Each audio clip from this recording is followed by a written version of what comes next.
Good morning mga inday at eto madilim-dilim pa. Yan, kailangan ko nang gumising and of course, start na ng aking uninterrupted vacation. At ayun nga, napakaganda nga naman ng panahon. Nag-ayos na rin ako ng aking self dahil may naghihintay na sangkaterbang labahin. At eto, nagpaikot na rin ako sa aking washing machine. After that, heto at iniaahon ko na ang mga labahin. Hapon na rin akong natapos at yan nga, 2:14 na. Kahit papaano, natapos din ako.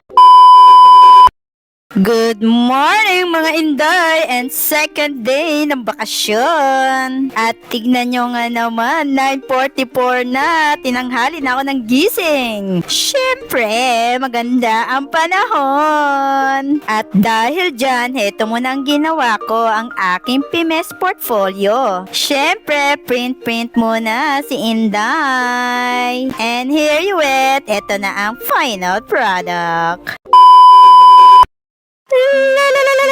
It's third day mga inday. Pero for today's video, heto at maglilinis ako ng e-bike mga inday. Madumi na kasi ang e-bike ko mga inday at ilang buwan kong hindi nalinisan. Kaya yung mga dumi tumigas na. Ultimo sa loob ng aking e-bike ay puro alikabok na. Kung tutusin mga inday, pati yan inakyat ko na para malinisan ko pati bubong ng aking e-bike kasi sa totoo lang talaga napakadumi talaga ng e-bike ko kaya kailangang malinisan. Total, bakasyon naman kaya ayan, malilinisan ko na ang aking e-bike. Gawing bago ulit ang aking e-bike. Sa ilang oras kong paglilinis, heto na, bago ulit. Syempre, kinuwaran ko na baka malikabukan.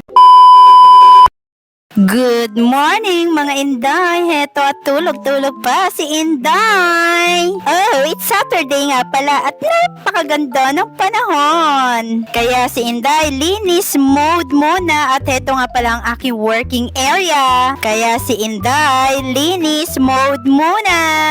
And charan, o diba medyo malinis-linis na. Pero Inday, hindi pa masyadong malinis yan. Kaya pahinga muna ako at itutuloy ko na bukas ang aking paglilinis. Kaya hanggang dito muna mga inday.